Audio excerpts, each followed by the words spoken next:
ಇಟ್ಕೊಳ್ಳಿ. ಅಯ್ಯೋ ಇದೆಲ್ಲ ಯಾಕೆ? ಇವರೆಲ್ಲ ನಮ್ಮ ಅಸೋಸಿಯೇಷನ್ ಸೇರ್ಕೊಂಡ್ಮೇಲೆ ಇವರು ಮನೆ ಕಟ್ಟಿಸ್ತಾ ಇದ್ದಾರೆ. ಅವರು ಕಾರ್ ತಗೊಂಡ್ರು, ಬೇಕಾದಷ್ಟು ಒಡವೆ ಮಾಡ್ಕೊಂಡ್ರು. ಇವ್ರ ಹತ್ರ ಹೆಲ್ಪ್ ಕೇಳ್ಬೋದು ಕಣೆ. ನಾನು ಇವ್ರ ಹತ್ರ ಸ್ವಲ್ಪ ಪರ್ಸನಲ್ ಆಗಿ ಮಾತಾಡ್ಬೇಕು. ನೀವೆಲ್ಲ ನೀವು ತುಂಬಾ ಕಷ್ಟದಲ್ಲಿದ್ಯಾ ಅಂತ ಗೊತ್ತಾಯ್ತು. ಅದಕ್ಕೆ ನಾನು ನನ್ನ ಅಡ್ರೆಸ್ ಕೊಟ್ಟೆ. ಒಂದು ಫ್ರೆಂಡ್ ಆಗಿ ಇಷ್ಟು ಹೆಲ್ಪ್ ಮಾಡ್ಲಿಲ್ಲ ಅಂದ್ರೆ ಹೇಗೆ ಹೇಳು? ಯಾರ್ಯಾರಿಗೂ ಹೆಲ್ಪ್ ಮಾಡ್ತಾ ಇದ್ದೀನಿ. ಥ್ಯಾಂಕ್ಸ್ ಕಣೆ. ನಾವು ತುಂಬಾ ಕಷ್ಟದಲ್ಲಿ ಸಿಕ್ಕಾಕೊಂಡ್ಬಿಟ್ಟಿದೀವಿ. ನೀನೇ ಏನಾದ್ರೂ ಸಹಾಯ ಮಾಡ್ಬೇಕು. ಆಯ್ತು, ನೀವು ಸ್ವಲ್ಪ ಅಡ್ಜಸ್ಟ್ ಮಾಡ್ಕೊಳ್ಬೇಕು. ಹಾ, ನಮ್ದೇನಿಲ್ಲ. ಏನೇ, ನಾವು ಅಡ್ಜಸ್ಟ್ ಮಾಡ್ಕೊಳ್ತೀವಿ. ನಾವು ಕೂಡ ಇಲ್ಲೇ ಸೇರ್ಕೊಂಡ್ಬಿಡೋಣ. ಎಸ್. ನಾವು ಕೂಡ ನಿನ್ ಸೋಷಿಯಲ್ ಸರ್ವಿಸ್ಗೆ ಮೆಂಬರ್ ಆಗ್ಬಿಡ್ತೀವಿ. ಅದೇನೋ ಫುಲ್ ಟೈಮು ಪೀಕ್ ಅವರ್ಸ್ ಒಂದಿಲ್ಲ, ಅದನ್ನೆಲ್ಲ ಮಾಡಕ್ ನಾವು ರೆಡಿ. ಕೆಲ್ಸ ಏನು ಅಂತಾನೆ ಗೊತ್ತಾಗ್ಲಿಲ್ಲ. ಕೆಲ್ಸ ಅದೇ VIP ಗಳು ಬರ್ತಿರ್ತಾರೆ, ಅವ್ರ ಜೊತೆ ಒಂದು 2-3 ಅವರ್ಸ್ ಸ್ವಲ್ಪ ಅಡ್ಜಸ್ಟ್ ಮಾಡ್ಕೊಳ್ಳೋದು ಅಷ್ಟೇ. ಅಂದ್ರೆ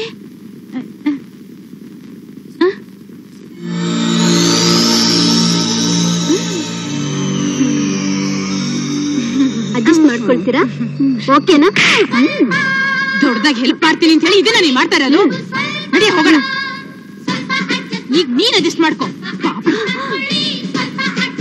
ನೋಡಿ, ಇವಕ್ಕೆ ಸ್ವಲ್ಪ ಅಡ್ಜಸ್ಟ್ ಮಾಡ್ಕೊಂಡು ಬದುಕಕ್ಕೆ ಬರಲ್ಲ. ಹೇಗ್ ಮಾಡ್ತೀವಿ ಪಾಪಿಸ್ಟಿ?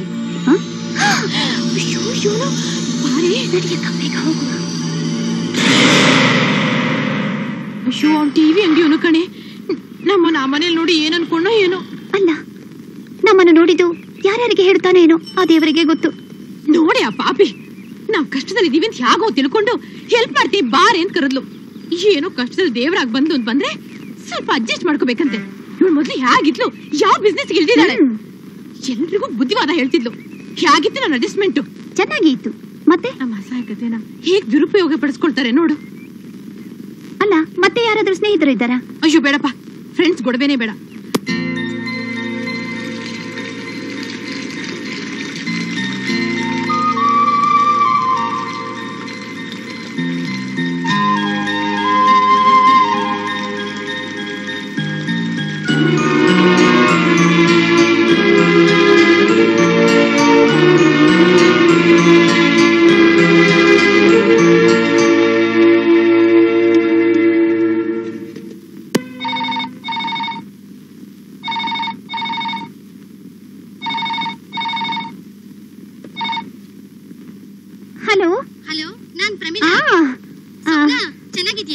ನಾನು ಚೆನ್ನಾಗಿದ್ದೇನೆ. ನೀನು ಚೆನ್ನಾಗಿದ್ದೀಯಾ?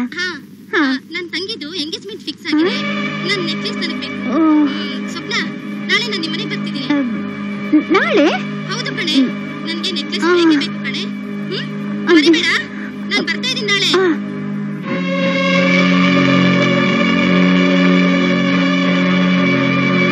ಸ್ವಪ್ನ, ಏ ಸ್ವಪ್ನ, ಇರಿ, ಪ್ರಮೇಡ ಇದ್ದಾಳಲ್ಲ. ಯಾರು? ಏನು? ಪ್ರಮೇಡ ಇದ್ದಾಳಲ್ಲ, ನನಗೆ ನೆಕ್ಲೆಸ್ ಕೊಟ್ಟಿದ್ದಾಳಲ್ಲ. ಹೌದು, ಅವಳಿಗೆ ಫೋನ್ ಬಂದದ್ದು. ಅವಳಿಗೆ ನೆಕ್ಲೆಸ್ ಬೇಕಂತೆ. ನಾಳೆ ಮನೆಗೆ ಬರುತ್ತಿದ್ದಾಳಂತೆ. ನಾಳೆ ಕೊಡ್ಬೇಕಾ? ಹೌದು. ಶಿಟ್,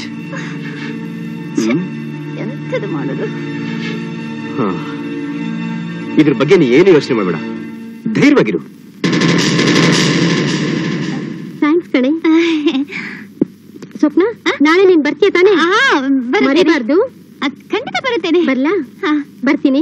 ಖಂಡಿತ ಬರ್ಬೇಕು. ಆಯ್ತು, ಬರ್ತೀನಿ. ಅಬ್ಬಾ,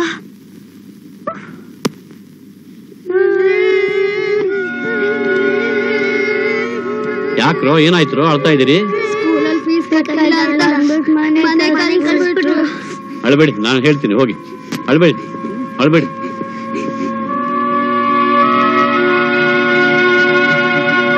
ಫೀಸ್ ಕಟ್ಟಲಿಲ್ಲ ಅಂತ ಮಕ್ಕಳನ್ನ ಮನೆಗೆ ಕಳಿಸಿದ್ದಾರೆ, ಗೊತ್ತಾಯ್ತಾ? ಯಾಕೆ ಸುಮ್ಮನೆ ನಿಂತ್ಕೊಂಡ್ಬಿಟ್ಟೆ? ಫೀಸ್ ಯಾಕೆ ಕಟ್ಟಲಿಲ್ಲ? ಅಂತ ಬಡತನ ಬಂದಿತ್ತ? ಫೀಸಿಗಿಟ್ಟ ದುಡ್ಡು ಮತ್ಸರ ಬಡ್ಡಿ ಕೊಟ್ಟಾಯ್ತು. ಅಂತ ಅಗತ್ಯ ಏನಿತ್ತು? ಅವಳು ಮನೆ ಒಳಗೆ ಬಂದು ಬಾಯಿಗೆ ಬಂದಾಗ ಅಂದದ್ದು ನೀವು ಕೇಳಿಸ್ಕೊಂಡ್ರಲ್ಲ ಮಾವ. ನೋಡಮ್ಮ, ಇಲ್ಲಿವರೆಗೆ ಈ ಮನೆಯ ತಾಪತ್ರಯ ತೊಂದರೆ ಏನಾದರೂ ಇದ್ರೆ 4 ಗೋಡೆ ಮಧ್ಯ ಇರ್ತಿತ್ತು. ಈಗ ಅದು ಬೀದಿಗೆ ಬಂದಾಯ್ತು. ನಾನು ಹೆಚ್ಚಿಗೆ ಹೇಳೋಕೆ ಹೋಗೋದಿಲ್ಲ. ನೀವೇ ಇದೆಲ್ಲ ಯಾಕೆ ಹೀಗಾಗ್ತಿದೆ ಅಂತ ಆಲೋಚನೆ ಮಾಡಿ ಎಷ್ಟು ಬೇಗ ಬುದ್ಧಿ ಕಲಿತಿರೋ ಅಷ್ಟು ಒಳ್ಳೇದು.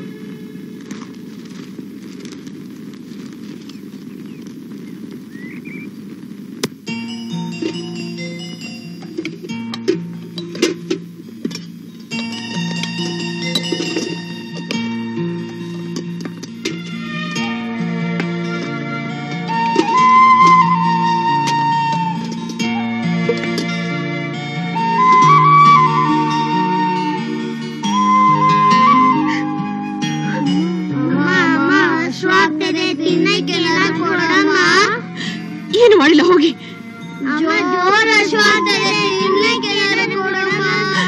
ಸಾಮಾನೇನು ಇಲ್ಲ ಕಣ್ರು, ನಾನೊಬ್ಬಳಿದ್ದೀನಿ.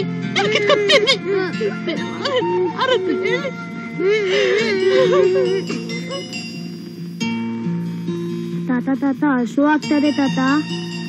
ಯಾಕೋ ನಿಮ್ಮಮ್ಮ ಅಡಿಗೆ ಮಾಡಿಲ್ವಾ? ಇಲ್ಲ ತಾತ, ಏನು ಮಾಡಿಲ್ಲ, ಸಿಟ್ನಾಗ ಮಲ್ಕೊಂಡ್ಬಿಟ್ರು. ಹೌದಾ, ಸರಿ, ನೀವು ಹೊರಗಡೆ ಆಟ ಆಡ್ತಾ ಇರಿ, ನಾನು ಅಡಿಗೆ ಮಾಡಿ ಬಡಿಸ್ತೀನಿ, ಕರಿತೀನಿ. ತಾತ ತಾತ ನಿಮ್ಗೂ ಅಡ್ಗೆ ಮಾಡಕ್ ಬರುತ್ತಾ ತಾತ? ನಿಮ್ಮ ಅಪ್ಪಂದ್ರಿಗೆಲ್ಲ ಅವರ ಅಮ್ಮ ಹೋದ್ಮೇಲೆ ನಾನೇ ಅಡಿಗೆ ಮಾಡಿ ಬಡಿಸ್ತಿದ್ದು. ಹೊರಗೋಗಿ ಆಟ ಆಡಿ, ನಾನು ಕರಿತೀನಿ.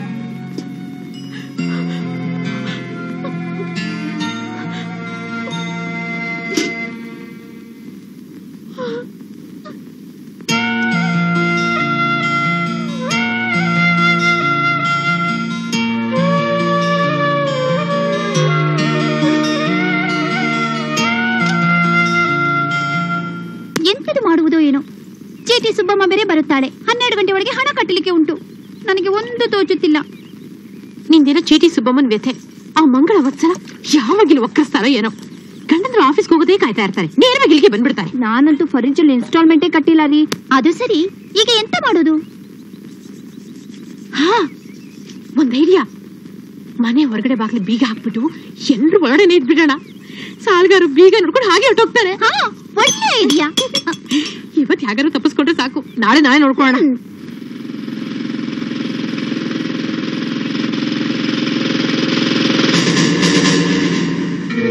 ಯಾವಾಗ ಬಂದ್ರು ಮನೆ ಬೀಗ ಹಾಕಿರುತ್ತೆ. ಎಲ್ಲಿ ಹೋಗ್ತಾರೆ? ಸಾಯಂಕಾಲ ಬರೋಣ ಬಿಡಿ.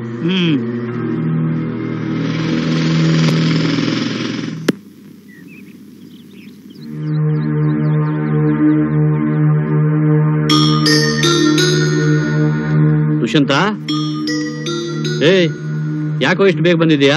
ಯಾರು ಇಲ್ವಾ? ಬೀಗ ಹಾಕಿಲ್ವದ್ರು? ಗೊತ್ತಿಲ್ಲ ತಾತ.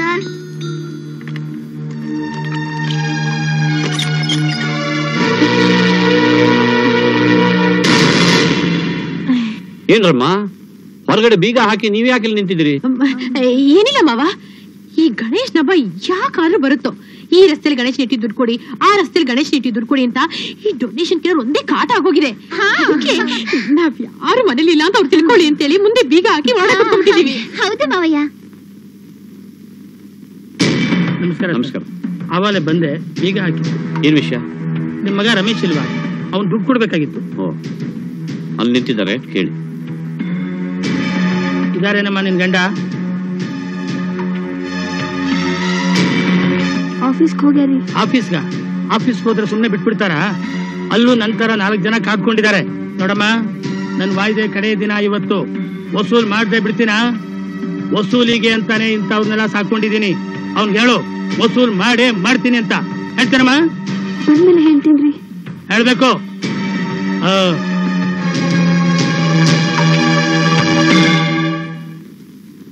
ಏಯ್ ಸ್ವಪ್ನ, ಪ್ರಾಣ ಸ್ನೇಹಿತೆ ಅಂತ ನಂಬಿದ್ದಕ್ಕೆ ಇದೇ ಏನು ನೀನ್ ಮಾಡೋ ಕೆಲ್ಸ? ನೋಡಿ ಸರ್, ಮೊನ್ನೆ ಶ್ರುತಿ ಮನೆಗೆ ಬರ್ತಾಳೆ ಅಂತ ಹೇಳಿ ನನ್ನ ಹತ್ರ ನೆಕ್ಲೆಸ್ ತಗೊಂಡು ಹೋದ್ಲು. ಅದ್ರ ಬೆಲೆ 35,000 ರೂಪಾಯಿ. ಒಂದ್ 4 ದಿವಸ ಇವಳ ಹತ್ರ ಇರ್ಲಿ ಅಂತ ಇಲ್ಲೇ ಬಿಟ್ಟಿದ್ದೆ. ಮೊನ್ನೆ ನನ್ ತಂಗಿ ನಿಶ್ಚಿತಾರ್ಥ ಇತ್ತು, ನೆಕ್ಲೆಸ್ ಬೇಕು ಅಂತ ಕೇಳ್ದೆ, ತಂದ್ಕೊಟ್ಲು. ಆದ್ರೆ ಇದು ಡೂಪ್ಲಿಕೇಟ್ ಸರ್. 350 ರೂಪಾಯಿ ಕೂಡ ಬೆಲೆ ಬಾಳಲ್ಲ ಸರ್ ಇದು. ನಮ್ ಬೀಗರ ಕಡೆಯವರು ಇದನ್ ಕಂಡು ಹಿಡಿದು ನಿಮ್ ಹುಡುಗಿನೂ ಡೂಪ್ಲಿಕೇಟ್ ಅಂತ ಹೇಳಿ ಮದ್ವೆನ ಕ್ಯಾನ್ಸಲ್ ಮಾಡ್ಬಿಟ್ರು. ನಾನು ಇವಳು ಸುಮ್ನೆ ಬಿಡೋದಿಲ್ಲ. ಕಂಪ್ಲೇಂಟ್ ಕೊಟ್ಟು ಕಂಬೆ ಎಳ್ಸೋ ಹಾಗೆ ಮಾಡ್ತೀನಿ. ಬರ್ತೀನಿ. ನೋಡಮ್ಮ, ಮಂಗಳಮ್ಮ ಮತ್ತು ವತ್ಸಲ ನಿಮ್ ಬಗ್ಗೆ ಹಾಕಿರೋ ಚೀಟಿಂಗ್ ಕೇಸ್ ಬಗ್ಗೆ ಇದೇ ತಿಂಗಳು 19ನೇ ತಾರೀಕು ಕೋರ್ಟ್ಗೆ ಹಾಜರಾಗಬೇಕು. ಇಲ್ಲವಾದ್ರೆ ಅರೆಸ್ಟ್ ವಾರೆಂಟ್ ಬರುತ್ತೆ, ಜಾಗ್ರತೆ.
ಅಲ್ಲಮ್ಮ ರಾಧಾ, ಯಾಕಮ್ಮ ಹೀಗೆ ಮಾಡಿದೆ? ನೀನು ವಿಷ ತಗೊಳ್ಳೋದೇ ತಪ್ಪು, ಅಂಥದ್ರಲ್ಲಿ ಮಕ್ಕಳಿಗೆ ವಿಷ ಹಾಕೋದು ಅಂದ್ರೆ ಇದೆಲ್ಲ ಯಾತಕ್ಕಾಯ್ತು ಹೇಳು? ಬೆಳಗಾಗೋದ್ರಲ್ಲಿ ಶ್ರೀಮಂತರಾಗಬೇಕು ಅನ್ನೋ ದುರಾಸೆಯಿಂದ ಬಡ್ಡಿ ಆಸೆಗೆ ಕಂಡ್ಕೊಂಡವ್ರ ಹಣ ತಗೊಂಡೋಗಿ ಕುಲ ಗೋತ್ರ ಗೊತ್ತಿಲ್ಲ ಫೈನಾನ್ಸ್ ಕಂಪನಿಯಲ್ಲಿ ಇಡಿಸ್ದೆ. ಇದೆಲ್ಲ ಯಾತಕ್ ಬೇಕಾಗಿತ್ತು? ನಿನ್ ಗಂಡ ಯಾವುದ್ರಲ್ಲಿ ಕಮ್ಮಿ ಮಾಡಿದ್ದ? ಏನಮ್ಮ ಸ್ವಪ್ನ, ನಿನಗೆ ಸಿನಿಮಾ ಅಂದ್ರೆ ಇಷ್ಟ, ತುಂಬಾ ಸಿನಿಮಾನು ನೋಡ್ತಿದ್ದೆ, ಸಿನಿಮಾ ಹೀರೋಯಿನ್ ಮನೆಗೂ ಕರ್ತಂದೆ. ಆದ್ರೆ ಅವಳೇನಾದ್ರೂ ನಿನ್ಗೆ ಹೇಳಿದ್ಳ ಇಂತಿಂತದ್ದಿದ್ರೆ ಮಾತ್ರ ನಿಮ್ ಮನೆಗೆ ಬರ್ತೀನಿ ಅಂತ? ಅವಳನ್ನ ಮೆಚ್ಚೋಕೆ ಸರ ತಂದೆ, ಅಸ್ಲಿ ಸರದ ಬದಲಾಗಿ ನಕಲಿ ಸರ ಕೊಟ್ಟೆ. ಮೋಸ ಮುಚ್ಚಿಡೋಕಾಯ್ತಾ? ಯಾರಿಗೆ ಮುಖಭಂಗ? ಏನಮ್ಮ ರಮ್ಯಾ, ನೀನಿನ್ನು ಚಿಕ್ಕ ಹುಡುಗಿ, ಇವರಿಬ್ರು ಸೇರಿ ಮಾಡಿದ್ದನ್ನು ನೋಡಿ ನೀನು ಸೇರ್ಕೊಂಡೆ. ಇನ್ ಮುಂದಾದ್ರೂ ಜಾಗರೂಕತೆಯಿಂದಿರು. ಅಲ್ರಮ್ಮ, ನಿಮ್ಮ ಅವಿವೇಕತನ ನಿಮ್ಮ ಮಕ್ಕಳ ಮೇಲೆ ಏನು ಪರಿಣಾಮ ಬೀರ್ತಾ ಇದೆ ಅಂತ ಎಂದಾದ್ರೂ ಯೋಚನೆ ಮಾಡಿದ್ರ? ಸಾಲಗಾರರು ಮನೆಗೆ ಬಂದ್ರೆ ರಾಜ, ತಾವುಗಳು ಮನೆಯಲ್ಲಿಲ್ಲ ಅಂತ ಮಕ್ಕಳ ಬಾಯಲ್ಲಿ ಸುಳ್ಳು ಹೇಳಿಸ್ತಿದ್ರು. ಎಲ್ಲಾದ್ರೂ ಉಂಟು ಅಲ್ಲ, ಮಕ್ಕಳಿಗೆ ನಾವೇ ಸುಳ್ಳು ಹೇಳೋದು ಹೇಳ್ಕೊಟ್ರೆ ಅವ್ರ ಮುಂದಿನ ಜೀವನ ಹೇಗಿರುತ್ತೆ? ಬರೀ ಇವ್ರಿಗಂದ್ರೇನು, ಅವರಿಗೂ ಹೇಳು. ಅಲ್ರು, ನಿಮ್ ತಾಯಿ ಸತ್ತಾಗ ನೀವಿನ್ನೂ ಸಣ್ಣ ಮಕ್ಕಳು, ಪಾಪ ಎಷ್ಟು ಕಷ್ಟಪಟ್ಟು ಬೆಳೆಸ್ತಾ ನಿಮ್ಮನ್ ಗೊತ್ತೇನ್ರ? ಅಲ್ಲಪ್ಪ ಮಹೇಶ್, ನೀನು ಹಿರಿಯ, ಹೇಳಿ ಕೇಳಿ ಮೇಷ್ಟು, ನೀನು ಕೂಡ ಸಂಬಳ ತಗೊಂಡ್ ಬಂದು ಹೆಂಡತಿ ಕೈಲಿ ಕೊಟ್ಬಿಟ್ರೆ ಆಯ್ತೆ. ಅವಳು ಅದನ್ನ ಹ್ಯಾಕ್ ಖರ್ಚು ಮಾಡ್ತಿದ್ದಾಳೆ ಅಂತ ಯೋಚನೆ ಮಾಡ್ಬೇಡ್ವೆ? ರಾಧಾ, ತಗೊಳ್ಳಿ ಈ ಚೆಕ್ನ. ತಗೋ. ನಿಮ್ಮ ಮಾವನವರು ನಮಗ್ ಕೊಡ್ಬೇಕಾಗಿದ್ದ ಹಣನೆಲ್ಲ ಕೊಟ್ಬಿಟ್ರು. ನಾ ಕೇಸ್ನ ವಿಡ್ರಾ ಮಾಡ್ಕೊಂಡ್ರಿ. ಇಂಥ ಮಾವನ್ ಪಡೆಯೋದಕ್ಕೆ ನಿಜವಾಗ್ಲೂ ನೀ ಪುಣ್ಯ ಮಾಡಿದ್ಯಾ ಕಣೆ. ಇಂಥ ಒಂದು ಪೊಸಿಷನ್ ಅಲ್ಲಿ ನೀನಿದ್ರು ಹೀಗೆ ತಾನೇ ಮಾಡ್ತಾ ಇದ್ದೆ. ನಮ್ಮನ್ನ ತಪ್ಪು ತಿಳ್ಕೊಬೇಡ ಕಣೆ. ನಾವಿನ್ ಬರ್ತೀವಿ ಸರ್. ಬರ್ತೀನಿ ಸರ್.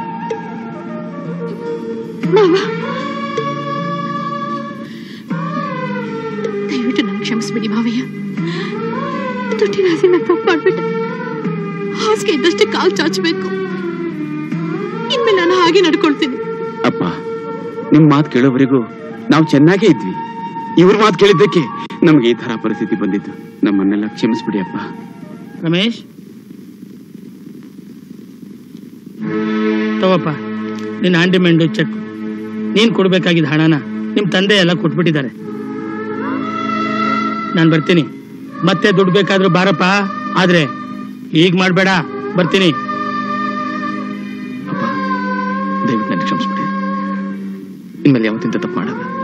ಮಾವರಿ, ನಮ್ಮ ಮನೆಯವ್ರ ಈ ಸ್ಥಿತಿಗೆ ಬರಕ್ಕೆ ನಾನೇ ಕಾರಣ. ನನ್ ಗದ್ದು ಬೇಕು ಇದು ಬೇಕು ಅಂತ ಹಠ ಮಾಡಿ ಕಣ್ ಕಡೆ ಎಲ್ಲ ಸಾಲ ಮಾಡೋಂಗ್ ಮಾಡ್ಬಿಟ್ಟೆ. ಇನ್ಮೇಲೆ ಹೀಗೆಲ್ಲ ಮಾಡಲ್ಲ ಮಾವಯ್ಯ. ಸ್ವಪ್ನ, ನಿಮ್ ಮಾವ ಬಂದು ಕೈ ಮುಗಿದು ನನ್ನ ಹತ್ರ ಕೇಳ್ಕೊಂಡಿದ್ದಕ್ಕೆ ನಾನ್ ಕೇಸನ್ನ ವಾಪಸ್ ತಗೊಂಡಿದ್ದೀನಿ. ದುಡ್ಡು ಕೂಡ ಅವರೇ ಕೊಟ್ಟಿದ್ದಾರೆ. ತಗೋ ನಿನ್ ನೆಕ್ಲೆಸ್. ಏನು ಬೇಜಾರ್ ಮಾಡ್ಕೋಬೇಡ. ನಾನಿನ್ ಬರ್ತೀನಿ. ಸ್ವಪ್ನ, ಮನೆ ಕಡೆ ಆಗಾಗ ಬರ್ತೀನಿ. ಬರ್ಲಾ? ಮಾವಯ್ಯ, ಇಷ್ಟಕ್ಕೆಲ್ಲ ಕಾರಣ ನಾನೇ. ನನ್ನ ಸಿನಿಮಾ ಹುಚ್ಚಿನಿಂದ ಇಷ್ಟೆಲ್ಲ ಆಗಿ ಹೋಯಿತು. ಇನ್ನು ಮೇಲೆ ನಾನು ಸಿನಿಮಾವನ್ನೇ ನೋಡುವುದಿಲ್ಲ. ನೋಡಿದ್ರೆ ನೀವು ಮಾಡಿದ ತಪ್ಪಿಗೆ ಇವನು ಕಂಡ್ಕೊಂಡವ್ರ ಮುಂದೆ ಹೋಗಿ ಕೈ ಮುಗೋ ಪರಿಸ್ಥಿತಿ ಬಂತು. ಮುಂದಾದ್ರೂ ಹೀಗಾಗದೇ ಇರೋ ಹಾಗೆ ನೋಡ್ಕೊಳ್ಳಿ. ರಾಜಾರಾವ್, ಈ ಮೂವರು ಒಬ್ಬೊಬ್ಬರಾಗಿ ಕೆಲಸಕ್ಕೆ ಸೇರ್ಕೊಂಡ ಮೇಲೆ ಪ್ರತಿಯೊಬ್ಬರ ಹತ್ರ ತಿಂಗಳಿಗೆ 1000 ರೂಪಾಯಿ ಬಾಡಿಗೆ ಅಂತ ವಸೂಲಿ ಮಾಡ್ತಿದ್ದೆ. ಇವರು ಬೈಕೊಂಡು ಕೊಡ್ತಿದ್ರು ಅಥವಾ ಸಿಟ್ ಮಾಡ್ಕೊಂಡು ಕೊಡ್ತಿದ್ರು ಗೊತ್ತಿಲ್ಲ. ಆದ್ರೆ ಇವತ್ತು ಹಾಗೆ ಕೂಡಿಟ್ಟ ಹಣನೇ ಇವರು ಸಾಲದ ಸುಳಿಯಿಂದ ಹೊರಗೆ ಬರೋಕೆ ಉಪಯೋಗ ಆಯ್ತು. ಇನ್ನು ನಮ್ ಕರ್ತವ್ಯ ಮುಗೀತು. ಧರ್ಮಸ್ಥಳಕ್ಕೆ ಹೊರಡೋಣವೆ? ನಡಿ. ನಮಸ್ಕಾರ. ನಾನ್ ಗೆಟ್ ರಿಚ್ ಫಾಸ್ಟ್ ಕಂಪನಿಯಿಂದ ಬಂದಿದ್ದೀನಿ. ನಮ್ ಸ್ಕೀಮ್ ಪ್ರಕಾರ 1000 ರೂಪಾಯಿಗೆ ನೀವು ಮೆಂಬರ್ ಆದ್ರೆ ಪ್ರತಿ ತಿಂಗಳ ಮೊದಲನೇ ಭಾನುವಾರ ಅಶೋಕ ಹೋಟೆಲ್ ಅಲ್ಲಿ ಡ್ರಾ ಇರುತ್ತೆ. ನಿಮ್ ಕೂಪನ್ಗೆ ಡ್ರಾ ಬಂದ್ರೆ ನಿಮಗೆ 1 ಲಕ್ಷ ರೂಪಾಯಿ ಕ್ಯಾಶ್ ಅಥವಾ 1 ಲಕ್ಷ ರೂಪಾಯಿ ಬೆಲೆ ಬಾಳುವಂತ ಗೋಲ್ಡ್ ಸಿಗುತ್ತೆ.